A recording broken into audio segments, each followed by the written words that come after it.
Busque en su Biblia, primer libro de Reyes, capítulo 19,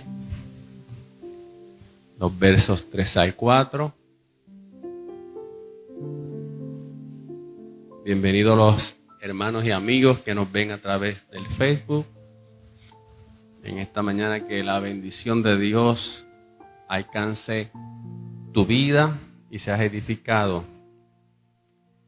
Vamos ahí a primer libro de Reyes, capítulo 19. Y vamos a dar lectura a los versos 3 al 4 y versos 8 al 9 para tener una base de esta palabra, de esta historia que vamos a compartir en esta mañana. ¿Lo tenemos?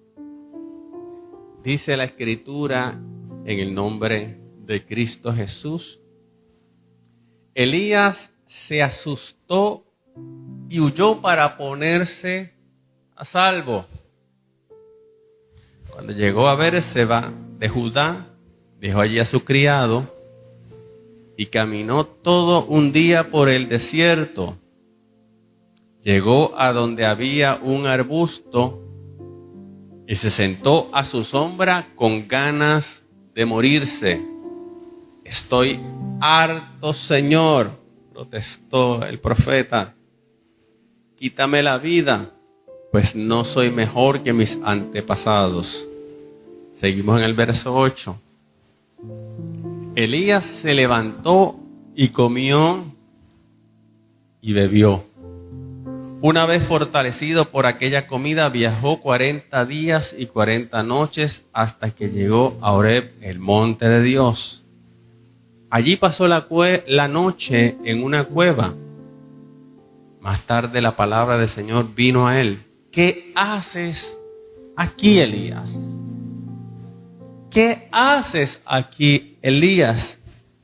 Le preguntó el Señor. Vamos a dejarlo ahí. Gracias, Señor, por esta escritura.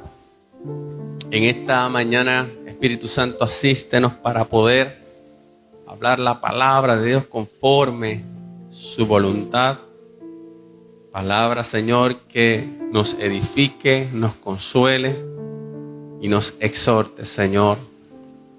Te pido, Señor, que en esta mañana esta palabra pueda llegar a los corazones que la necesitan. Te pido que en esta mañana, Señor, la presencia de tu Espíritu Santo, amén, pueda llegar a donde nosotros humanamente no podemos llegar, Señor. Oh, Señor, hoy te pido que arrestes a muchos que están, Dios mío, yendo al desierto. Que arrestes a muchos, Señor, que se han metido en la cueva, Señor, lugar donde tú no los quieres. Hoy te pido, Espíritu Santo, que tú hagas una redada de personas que están huyendo de ti. En el nombre de Cristo Jesús, Señor. Gracias, Padre. Amén. He titulado esta palabra muy sencillamente, ¿qué haces aquí? El profeta Elías está huyendo ante la amenaza de Jezabel, la esposa del rey de Israel. El rey de Israel era Acab y está huyendo porque tiene miedo. Está viendo el peligro que se cierne sobre él y no le cuesta otro remedio que huir.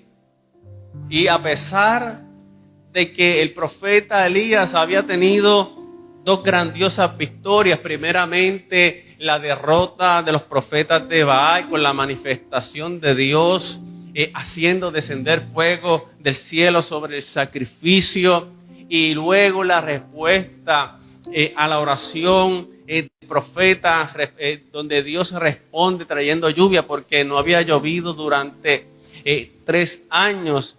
Fueron dos grandiosas victorias, dos eventos donde Dios manifestó que era Dios. Sin embargo, esta manifestación milagrosa, esta manifestación de Dios no bastó para cambiar el corazón inflexible de Jezabel y la indiferencia del rey Acab, su esposo.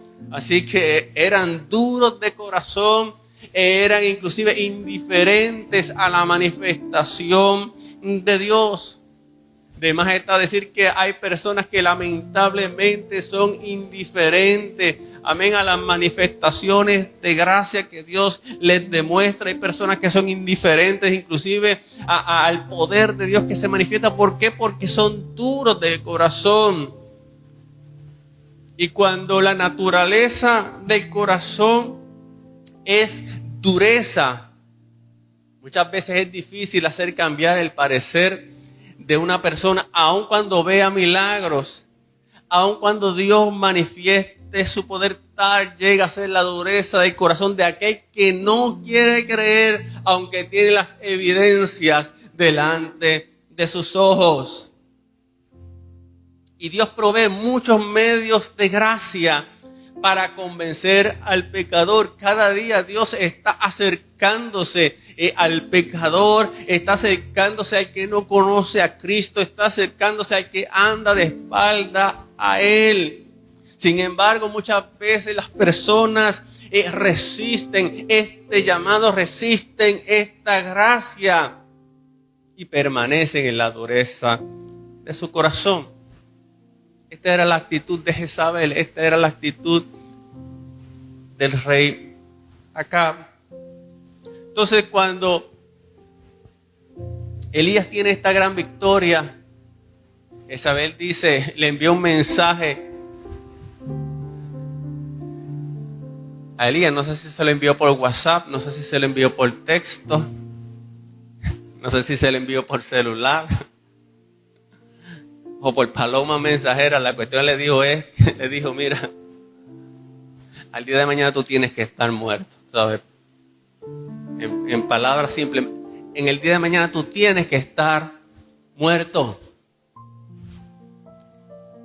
Y cuando Elías recibe esta noticia tan negativa, esta amenaza, Elías ve el peligro y simplemente huye. El profeta de fuego, el profeta que por orden de Dios hace descender fuego del cielo, el profeta que ejecuta a los profetas falsos de Baal, el profeta que cuando ora lluvia nuevamente vuelve a caer después de 3 años, ante la amenaza de una mujer que ni siquiera era la reina, era la esposa del rey, huye.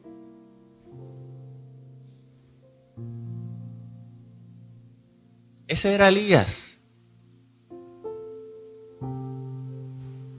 Pero no seamos tan duros con el profeta porque haya huido, porque quizás nosotros también hubiésemos hecho lo mismo. El puertorriqueño, tú sabes cómo dice, a huyir crispín, ¿verdad que sí? Un dicho muy de nosotros. Váyate, me voy de aquí porque hay peligro. Pero quiero que veas algo especial o algo que el Nuevo Testamento reseña acerca de Elías. El Nuevo Testamento, específicamente la epístola de Santiago, me dice que Elías era un hombre sujeto a pasiones semejantes a las de nosotros. Es decir, Elías no era mejor ni peor que nosotros. Era un hombre tan de carne y hueso, tan humano como tú y como yo. Y quiero resaltar esto porque quizás pensamos que como es un profeta, es un hombre inmovible, pensamos que es un Superman espiritual, pensamos que quizás no debería huir, pero no es así. Era un hombre tan humano como tú y como yo. ¿Y sabes qué?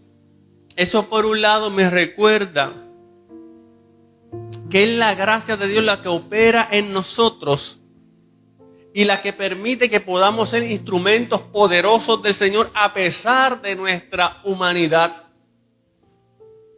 Porque Dios trabaja a través de instrumentos de barro. Amén. Así que aunque yo sea un instrumento de barro, un instrumento imperfecto, Dios me puede usar. Dios te puede usar, amén. Eso no impide que tú puedas ser un instrumento de Dios. Pero lo segundo que me recuerda, amén, cuando la Biblia dice que Elías era un hombre sujeto a pasiones como las de nosotros, me recuerda que ninguno somos supermanes espirituales, que podemos ser frágiles y que podemos ser vulnerables. No importa cuál sea tu título, no importa que te llames profeta, no importa que te llames pastor, no importa que te llames apóstol, no importa que te llames evangelista o maestro. Somos humanos. Y es por tal razón que debemos vivir siempre en una continua dependencia de Dios. Amén, amados hermanos. Recordemos las palabras de Jesús: sin mí nada podéis hacer. Entonces Elías huye a Berseba o a Berseba, y de Berseba se va al desierto. Y hay dos lugares a los que frecuentemente huyen algunos creyentes. ¿Sabes que hay dos lugares a los que frecuentemente huyen algunos creyentes? Y uno de esos lugares es el desierto. Y otro de esos lugares son las cuevas. Y es comprensible que en ciertos momentos querramos huir a estos lugares. De hecho, el salmista David en su Salmo 55, verso 6 en adelante, él expresaba cómo quisiera tener alas de una paloma y volar hasta encontrar reposo. Me iría lejos de aquí, me quedaría a vivir en el desierto. Pero tengo que decirte algo en esta mañana: esos no son los lugares donde Dios nos quiere. A pesar de que a veces tú escuchas a muchos creyentes: no es que yo estoy en este desierto. No es el lugar donde Dios te quiere. Se nos olvida que ya Dios nos ha dado un lugar de seguridad y autoridad, sentados en los lugares celestiales junto a Cristo Jesús. Efesios 2:6. Se nos olvida lo que dice el salmista, Salmo 91:1: el que habita al abrigo del Altísimo se acoge a la sombra del Todopoderoso. Pero a veces cuando vemos el peligro, cuando vemos la amenaza, lo primero que hacemos es correr al desierto. Pero luego ya al final hablaremos un poquito más de eso. Entonces cuando Elías llega al desierto, lo primero que hace, ¿sabes qué es? Echarse debajo de un arbusto. La Biblia dice, capítulo 19, verso 4, primer libro de Reyes: y caminó todo un día por el desierto, y llegó a donde había un arbusto, y se sentó a su sombra con ganas de morirse, y le dijo al Señor: estoy harto, Señor, quítame la vida, pues no soy mejor que mis antepasados. O sea, cuando usted hace esa expresión estoy harto, es porque ya usted no puede más. Es porque ya usted no puede resistir más lo que está sucediendo. Entonces Elías viene, se echa debajo de este arbusto, del enebro, como diga su versión, y le expresa esto al Señor. Y cuántas veces nosotros, amados hermanos, nos echamos debajo de ese arbusto, debajo de ese enebro, nos echamos debajo del arbusto de la autoconmiseración, nos echamos debajo del arbusto de la frustración. Es ahí donde damos rienda suelta a nuestra queja. Es ahí donde damos rienda suelta a nuestro discurso de dolor, de frustración. ¿Cuántas veces nos echamos debajo del arbusto de la rendición, del no quiero más, del no seguiré más, del ya no soporto más, del ya no quiero vivir más. El profeta estaba desalentado. Y Elías llega a la conclusión de que su ministerio es estéril, de que su ministerio no está produciendo los frutos, de que no vale la pena. Yo me imagino a Elías, pero Señor, tú descendiste con fuego del cielo. Señor, tú les traíste lluvia nuevamente y no creen. Entonces el profeta había perdido ya la confianza en la victoria del reino de Dios. Y se retira del conflicto. Quítame la vida. Quítame la vida. Hay veces que nosotros queremos poner fin a aquellas cosas a las cuales Dios todavía no ha puesto punto final. Y esto no se acaba hasta que Dios dice que se acaba. Y nos creemos con el derecho, amén, de ponerle final a la comisión que Dios nos ha dado, a la dirección, a la directriz que Dios nos ha dado. Y a veces llegamos hasta el extremo, Señor, quítame la vida, mándame a buscar. Es más fácil escapar, es más fácil huir que resistir, que enfrentar, que tener paciencia, que dejarnos procesar. ¿Verdad que sí?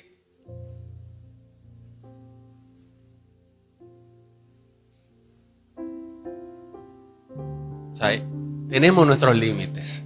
Amén. Diga, tenemos nuestros límites. ¿Cuántos tienen aquí límites? Es cuando decimos, no, que mi paciencia ya llega hasta aquí. No, mi nivel de tolerancia es hasta aquí. Y como humanos, Dios conoce nuestros límites y hasta dónde somos capaces de soportar. Y cuando nos encontramos precisamente en esas situaciones, al igual que se encontró el profeta Elías, en esa frustración que ya rayaba prácticamente en la depresión, donde no tenemos fuerzas, donde parece que hemos sido succionados de nuestras fuerzas, de nuestros ánimos, de nuestra energía, de nuestros sueños. Es ahí donde la gracia que nos fortalece, la gracia de Dios va a comenzar a operar en nosotros para devolvernos al propósito de su voluntad.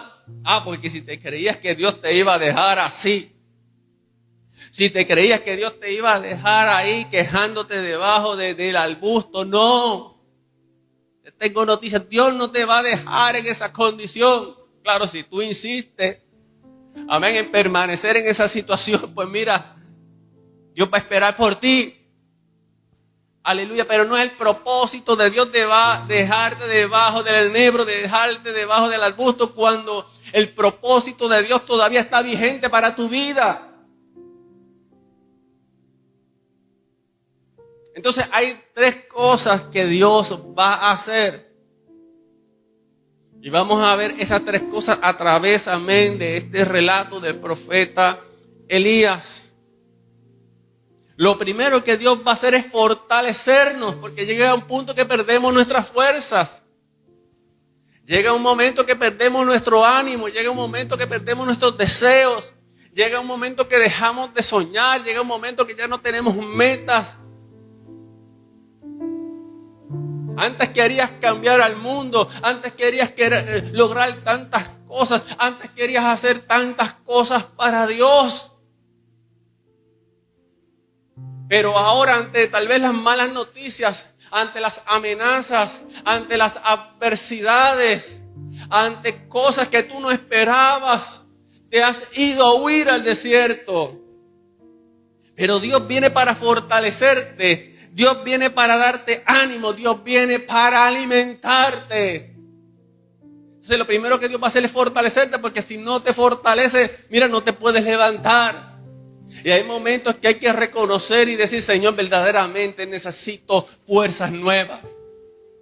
Verdaderamente ya mis fuerzas se agotaron. Aleluya. Y recordar esa palabra que dice que tú das esfuerzo al cansado y multiplica las fuerzas a los que no tienen ninguna. Que ciertamente los muchachos se flaquean y caen, pero los que esperan en el Señor recibirán nuevas fuerzas. Y en esta mañana yo le estoy hablando a personas, amén, que necesitan nuevas fuerzas. En esta mañana le hablo a personas que ya llevan mucho tiempo en una condición donde sienten que están en un desierto, donde se han echado a morir.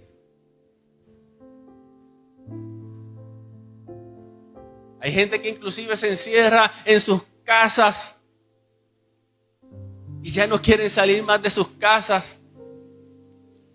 Y no es que solamente vengan a la iglesia, es que no quieren ni salir para ningún lado. Se cansaron. Hay ministros que están cansados porque dan y dan y dan, pero no reciben, y en lugar de recibir, reciben todo lo contrario. Dan amor y tal vez reciben odio.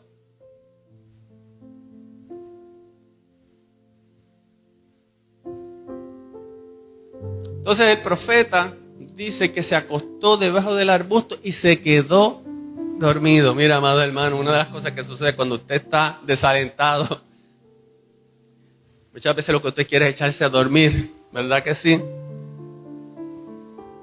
Pero yo creo que él se echó a morir, se echó a dormir, pero lo que se echó fue a morir. Acuérdate que le dijo al Señor, quítame la vida, y tal vez él se durmió esperando, bueno, aquí se acabó todo. Pero de repente, me gusta cuando la Biblia utiliza ese vocabulario, de repente. De repente significa esas cosas que no esperamos, esas cosas que te asombran, esa palabra que tú no esperabas, esa bendición que tú no esperabas, esa contestación de una petición que tú esperabas. De repente, aleluya. Hoy yo declaro, amén, que hay un de repente para tu vida, en el nombre de Jesús. Que lo que tú no estabas esperando ya lo vas a recibir. De repente un ángel lo tocó y le dijo, levántate y come. Porque esa es otra, a veces no queremos comer. Y Dios le dice, levántate y come.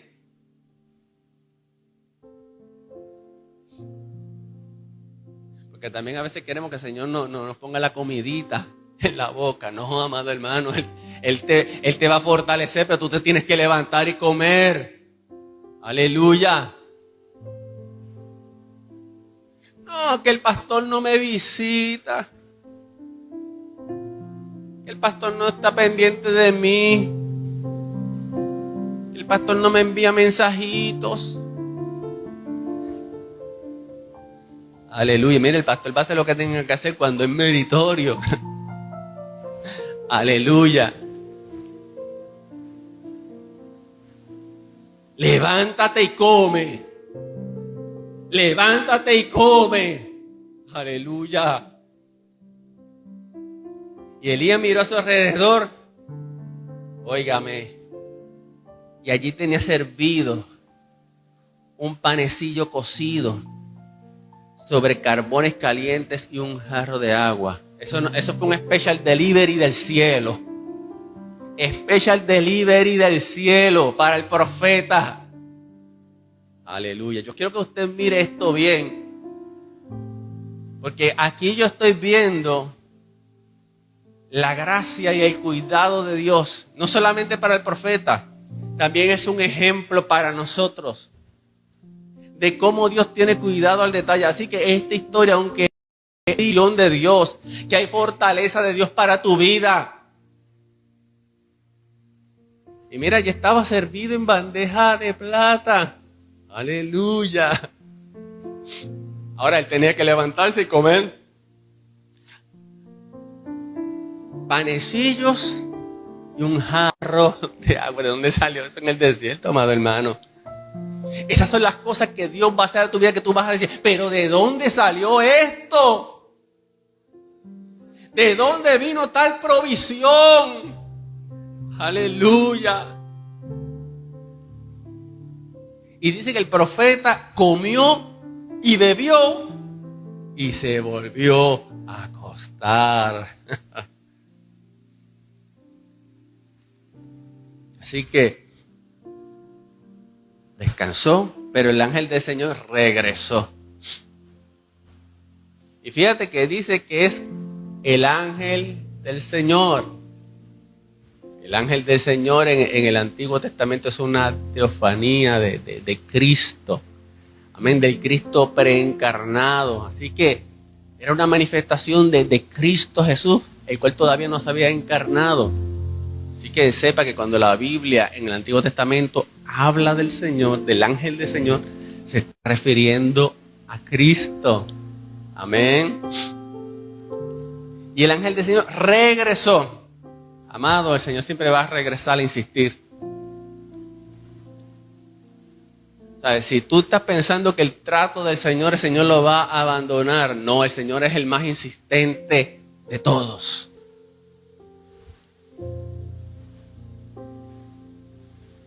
Lo tocó y le dijo, levántate y come, porque te espera un largo viaje.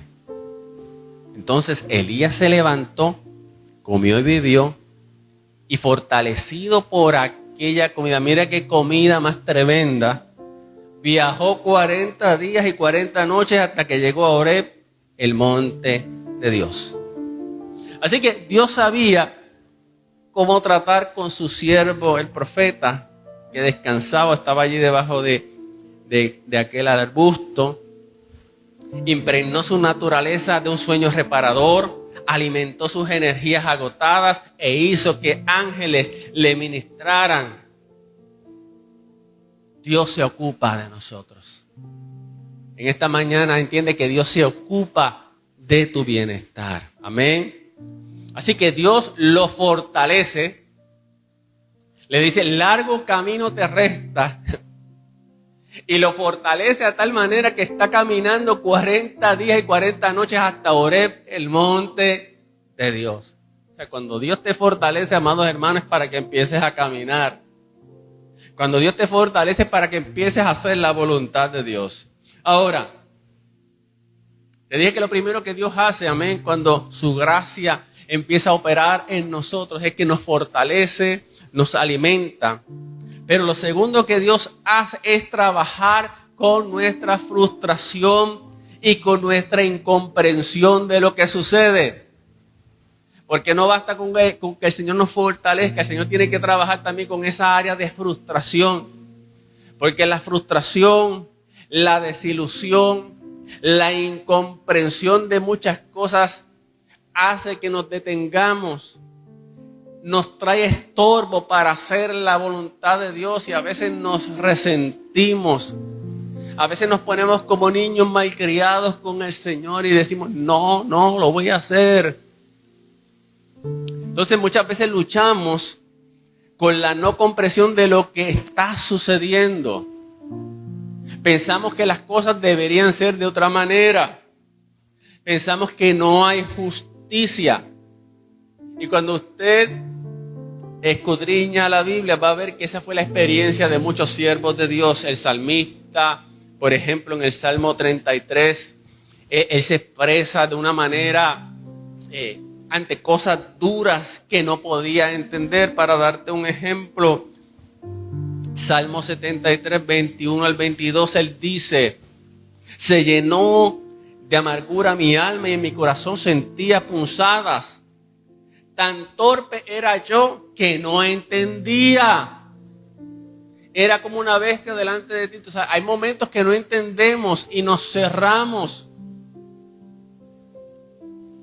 Pero dice también en los versículos 16 al 17, cuando pensé para saber esto, porque es que queremos entender, amados hermanos. Y hay cosas que te rompen la mente, el cerebro, el pensamiento. Él dice, cuando pensé para saber esto, fue duro trabajo para mí, hasta que al entrar en el santuario de Dios comprendí el fin de ellos. Puede ser que tú no entiendas todo, pero Dios te quiere dar una comprensión espiritual para que puedas tener paz y para que puedas hacer su voluntad. Y entonces eso es lo que Dios viene ahora a hacer con el profeta Elías. Dios viene a confrontar al profeta Elías, porque mira, déjame decirte que Elías, una vez fortalecido, dice la Biblia que caminó hasta Horeb, el monte de Dios. Pero cuando llega a Horeb, el monte de Dios, ¿sabe lo que hace? Ahora Elías se mete en la cueva. Primero huye al desierto y para colmo ahora se mete en la cueva. Hay algunos creyentes, algunos cristianos que no le basta con huir al desierto, sino que también se meten en la cueva. Y me parece, amados hermanos, que las cuevas son para los osos y otros animales. Pero las cuevas, amados hermanos, no son para los cristianos. Aleluya. Elías caminó hasta Horeb, el monte de Dios. Un lugar con mucha historia, amados hermanos. Con mucho significado. Fue allí donde Dios le dio a Moisés, habló con Moisés y le dio la ley allí. Aquel lugar tenía otro nombre, Sinaí. Así que era un lugar, amén, donde Dios anteriormente se había manifestado. Y allí llegó Elías. ¿Por qué Elías llegó allí? ¿Acaso Dios le había dicho que tenía que ir a Horeb? Amén. ¿Acaso Dios le había dicho que tenía que ir a Horeb porque era el monte de Dios? ¿Acaso estaba buscando algún tipo de conexión espiritual con ese lugar? Porque sí, amados hermanos, a veces queremos buscar cierto tipo de conexión en ciertos lugares y decimos, no, tengo que ir aquí, tengo que ir allá, me voy al monte a orar. Buscamos conexiones con lugares. Dios se está moviendo allá, déjame ir allá. Estaba allí en Horeb, el llamado monte de Dios, pero parece que había llegado por su propia voluntad allí, no porque Dios se lo hubiese ordenado. ¿Por qué digo esto? Porque fíjate que cuando la palabra de Dios viene a Elías, lo primero que Dios le dice, ¿sabes qué es? ¿Qué haces aquí, Elías? Y cuando Dios nos hace una pregunta de este tipo, ¿sabes por qué es? Porque no estamos en el lugar donde debemos estar. Cuando Dios te pregunta qué haces aquí, es porque no estás donde debes estar. Es porque no estás en el lugar de su voluntad y Dios te confronta. Miren, las preguntas de Dios son confrontativas. No porque Dios no sepa. No, es para confrontarnos. Es para que tomemos conciencia. Por eso yo te digo, Elías comenzó a caminar, llegó allí hasta Horeb, pero Dios le dice, ¿qué tú haces aquí? ¿Qué tú haces aquí encuevado? ¿Qué tú haces aquí encerrado? Aleluya. Muchas veces Dios nos hace la misma pregunta. Porque estamos haciendo de todo menos lo que Dios quiere. Entonces Dios empieza a tratar con el profeta que está en la cueva. Cuando Dios le pregunta a Elías, ¿qué haces aquí? Mira lo que le contesta Elías.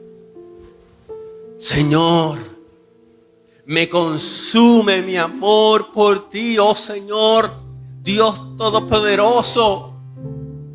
Los israelitas han rechazado tu pacto, han derribado tus altares, han matado a los profetas a filo de espada. Y yo soy el único que quedo con vida y ahora a mí también quieren matarme.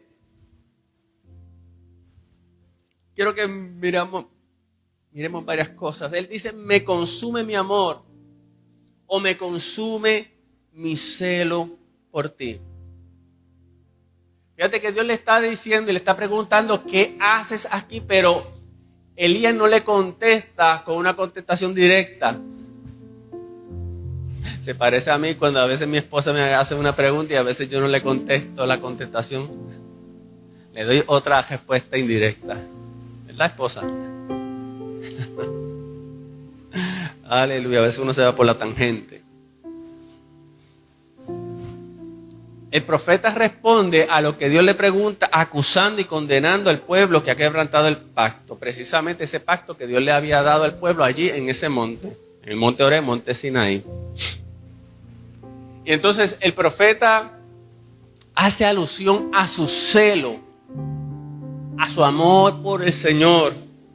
Señor, tu celo me consume. Y esto hay que examinarlo bien.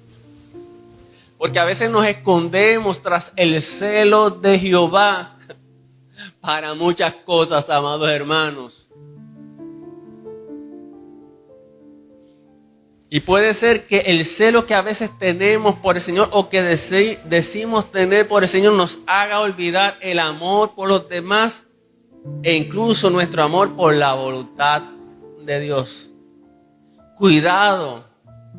Que el celo que tú tienes o que dices tener por el Señor no te ciegue a lo que es la voluntad de Dios y no te ciegue al amor por los demás. Porque ciertamente Elías estaba allí en el monte Oreb, precisamente en el monte donde estuvo Moisés y donde Moisés, cuando el pueblo pecó, intercedió por aquel pueblo para que Dios no los borrara y no los exterminara. Sin embargo, Elías tiene aquí una actitud un poco diferente. Elías quiere que la justicia de Dios se ejecute de una manera culminante por este pueblo que ha roto tu pacto, pero anteriormente ya el pueblo lo había hecho. De hecho, el pueblo tenía un historial de romper el pacto y de violar el pacto continuamente. Pero su celo no le permitía ver a Elías que Dios también es un Dios misericordioso y un Dios de gracia. Y Elías quería justicia. Elías quería ¿qué? Juicio. Y Elías no fue el único profeta. Esto le pasaba mucho a los profetas del Antiguo Testamento. Sus deseos de justicia, si bien eran legítimos, con frecuencia le hacían caer en una situación donde rehuían seguir adelante. Déjame dar otro ejemplo. ¿Se acuerdan de Jonás?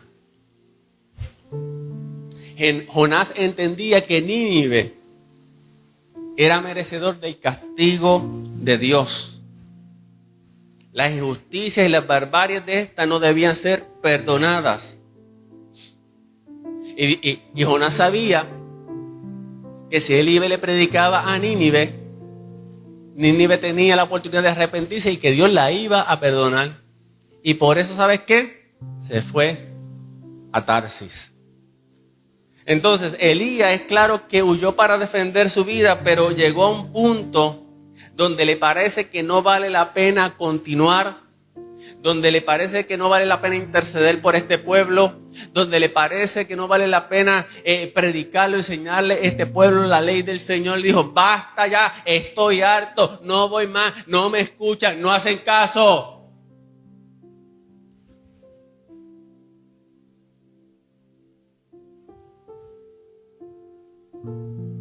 Y se queja amargamente de la esterilidad de su labor. Al punto que dice, soy el único que queda. Pero él no sabía que Dios tenía reservado 7,000 que no habían doblado sus rodillas ante Baal. Pero ante lo que le está diciendo Elías al Señor, en el verso 11 dice, el Señor ordena a Elías y le dice, sal y preséntate ante mí en la montaña. Sal de esa cueva y preséntate delante de mí porque estoy a punto de pasar por allí.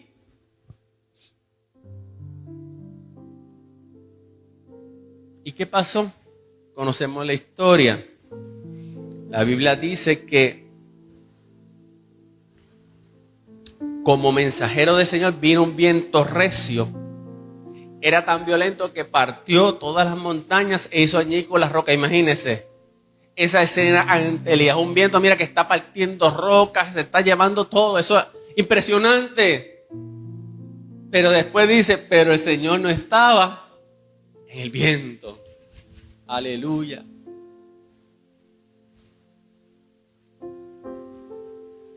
Cuidado cuando creemos que Dios está en el viento y no está.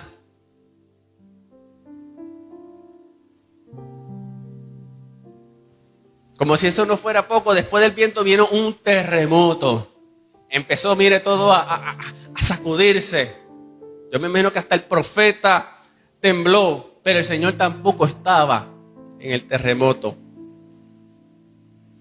Y tras el terremoto vino un fuego, pero el Señor tampoco estaba en el fuego. Y después del fuego vino un suave murmullo, un suave susurro.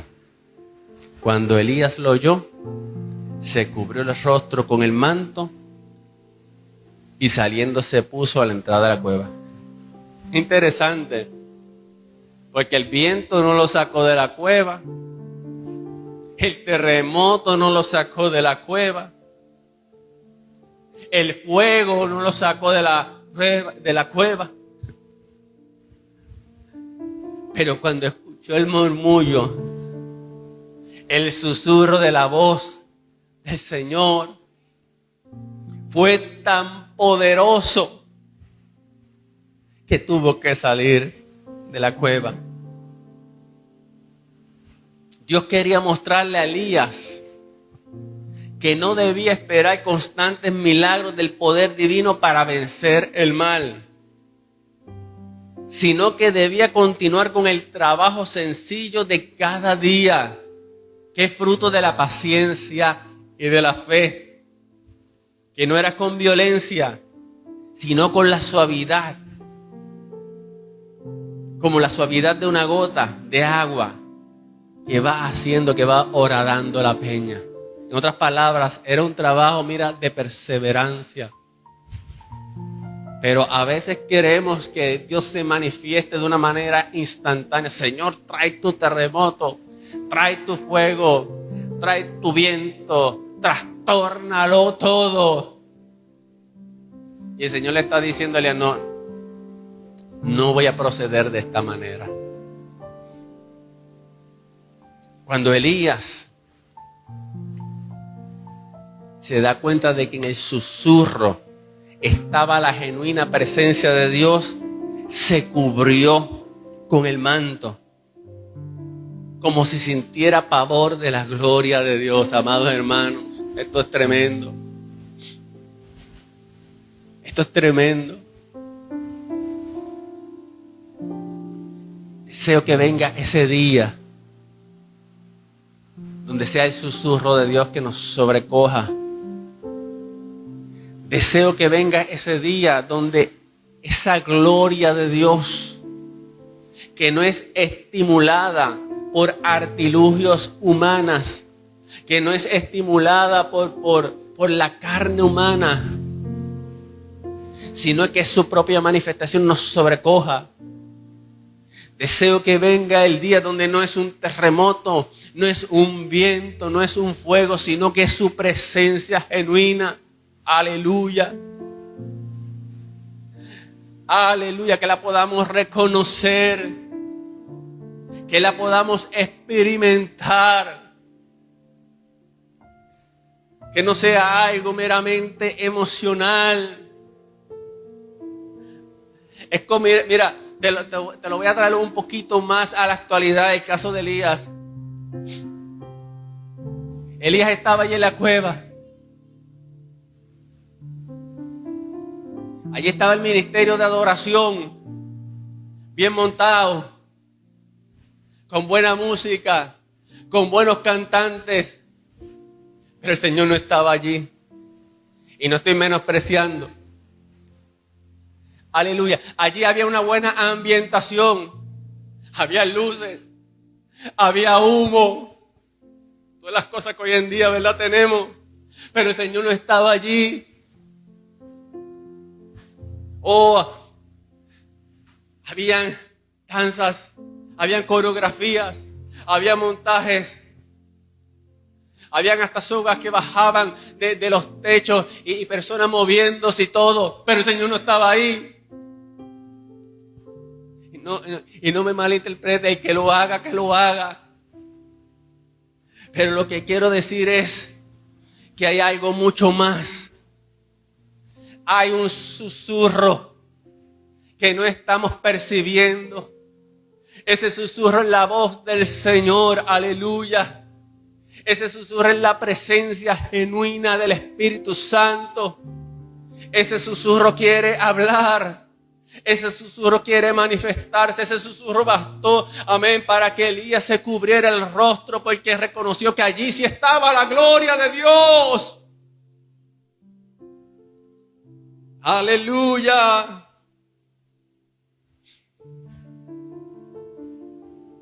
Entonces sí se pone delante de la puerta de la cueva. Aleluya. Hay gente que está esperando un terremoto. No, cuando el Señor, amén, provoca el terremoto, entonces yo vuelvo a la iglesia. Cuando el Señor se manifieste en forma de fuego, amén, entonces ya yo no me voy a quedar más en casa. Aleluya. Y la voz del Señor hablando en un susurro y no la puedes percibir.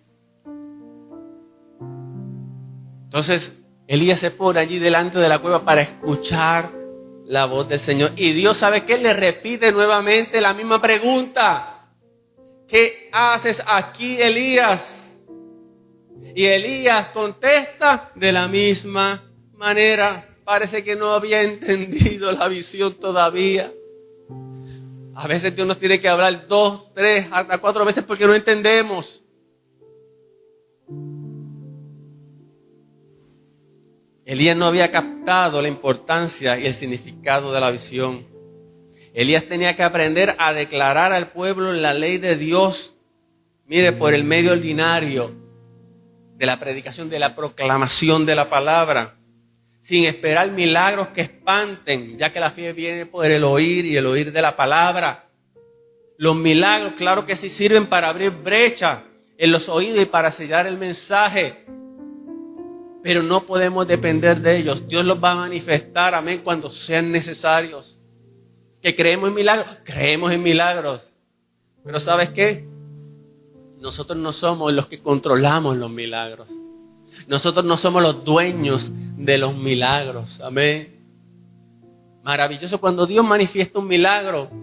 Oramos para que Dios manifieste sus milagros cuando se necesitan. Pero no podemos depender de ellos. Dios nos ha dado una palabra, nos ha dado un evangelio que tenemos que predicar.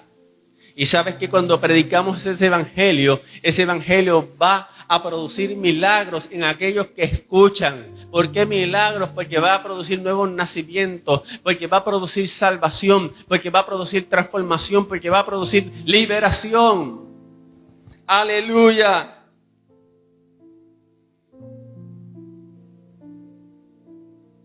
Entonces eso era lo que Dios quería que Elías hiciera. Entonces Dios está trabajando con una mentalidad, cambiando una mentalidad para que entonces el profeta pueda salir de la cueva y finalmente, que es lo tercero, pueda reenfocarse, porque lo tercero que Dios va a hacer luego que nos fortalece, luego que trabaja con esa mentalidad de frustración, esa mentalidad donde no comprendemos lo que está sucediendo, lo último que Dios va a hacer es reenfocarnos, volvernos a comisionar y sacarnos de la cueva, porque en la cueva no podemos cumplir el propósito de Dios. Entonces Dios le da órdenes al profeta, amén, y lo encomienda nuevamente. Y después de haberle hecho la pregunta a Elías de por qué estás aquí, y Elías volver a contestar nuevamente la misma contestación, Dios lo envía por el camino de vuelta y le comisiona para que unja a tres personas que van a ser instrumento de Dios para castigo contra Israel y para vindicación de la gloria de Dios. Y no voy a entrar en detalles de a quiénes iban a ungir, porque no tiene que ver con el mensaje. Después te lo lee allá en su casa. Pero para cerrar, amados hermanos, Dios trabaja con nuestras vidas. Su gracia trabaja con nosotros. Dios no te quiere dejar en una condición para la cual Él no te ha diseñado. Y Dios no quiere que tú estés en un lugar que no es el lugar que Dios ha diseñado para ti.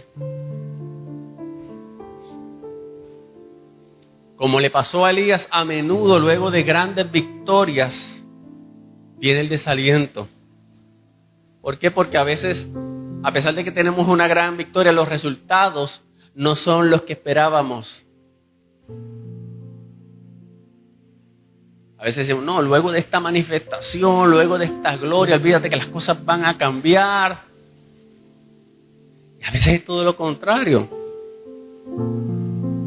A veces las cosas, a pesar de la gloria de Dios y de lo que Dios puede hacer, muchas veces hay cosas, hay resultados que no son los que deseamos y nos desanimamos. Pero cuando nos pase eso y nos desalentemos, tal vez después de una gran experiencia espiritual, después de un gran triunfo, no olvidemos que el propósito de Dios es eterno y que el propósito de Dios para nuestras vidas no se ha terminado. Amén. A veces también puede suceder que al igual que Elías sintamos lástima de nosotros mismos. Pero no debemos detenernos ahí. A veces la lástima nos para y nos echamos debajo del enebro a llorar. Y no podemos dejar que la autocompasión nos detenga. No podemos dejar, amén, que la autocompasión diluya lo bueno que estamos haciendo.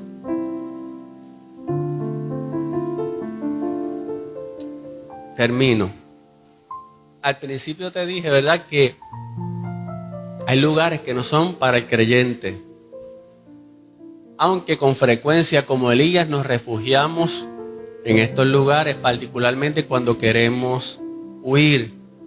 Corremos al desierto y allí nos instalamos como si no hubiera una tierra prometida, como si no tuviéramos promesa, como si no hubiera un mejor lugar en Cristo. Y como si esto no fuera suficiente, también nos metemos en la cueva. Y tal vez nos metemos en la cueva con el pretexto y decimos, no, es que aquí está el monte de Dios. Aquí está el Horeb de Dios.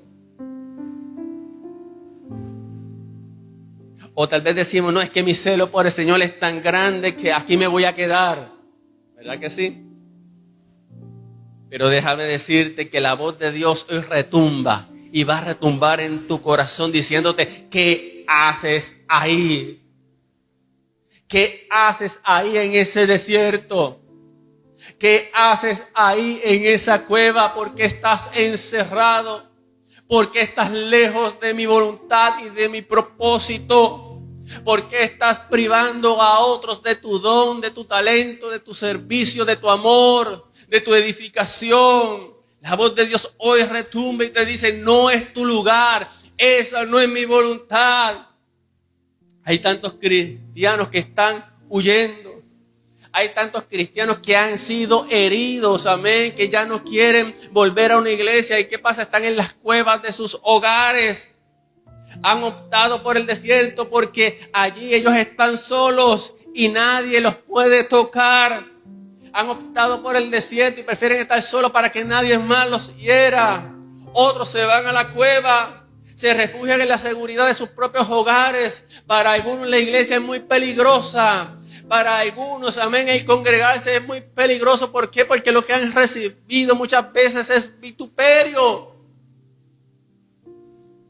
Pero Dios te dice hoy, ¿qué haces ahí? Elías, ¿qué haces ahí? Mujer, ¿qué haces ahí? Hombre, ¿qué haces ahí?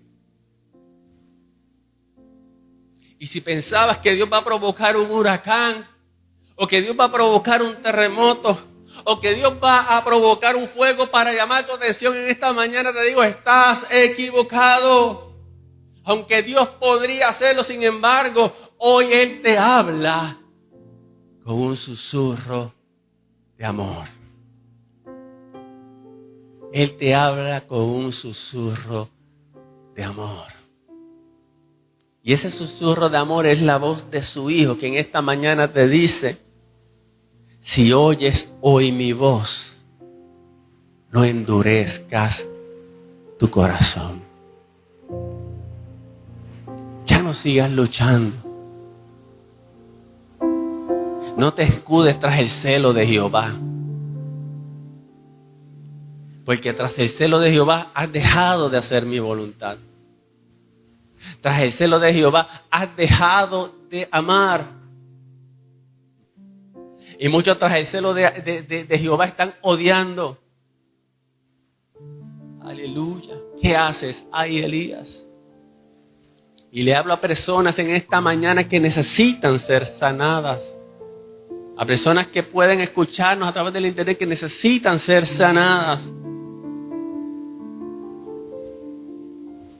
Porque te hirieron en la casa de mi padre, te dice el Señor. En la casa de mi padre te hirieron. Pero no fue mi padre. Sí, los hombres te hirieron, pero no fui yo.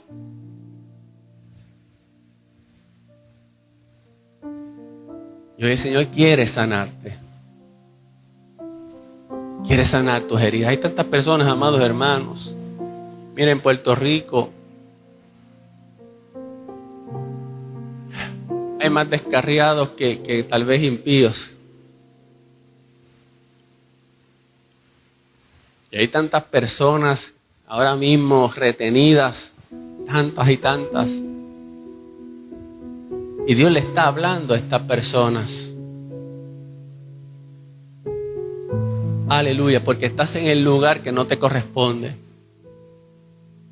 Y porque no has entendido tu sitial en Cristo Jesús. El Señor te dice: todavía tengo planes para ti, pero no son en el desierto ni en la cueva donde se llevarán a cabo. Es tiempo de caminar en mi voluntad. Ponte de pie en esta mañana en el nombre de Jesús.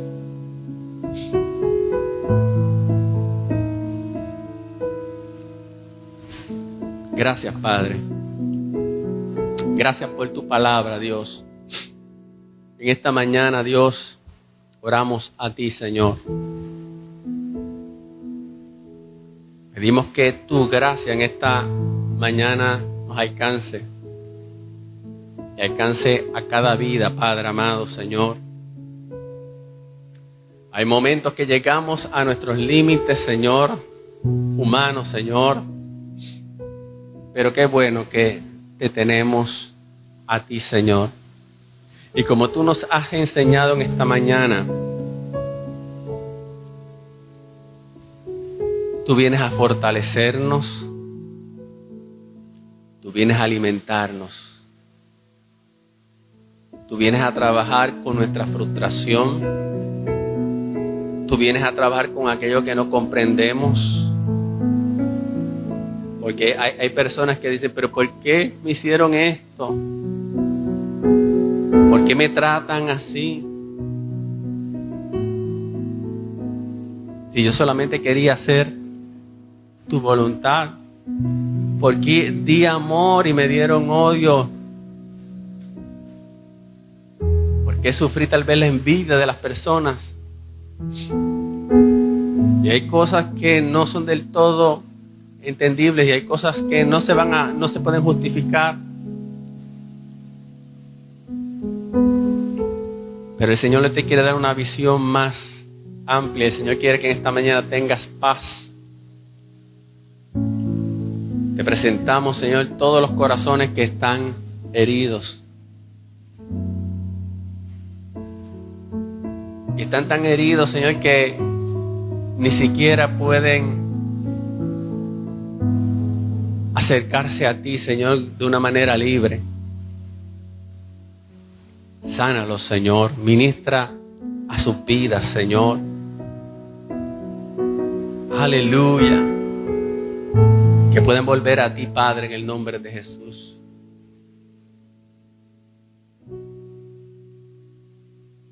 Y mira aquellos, Señor, que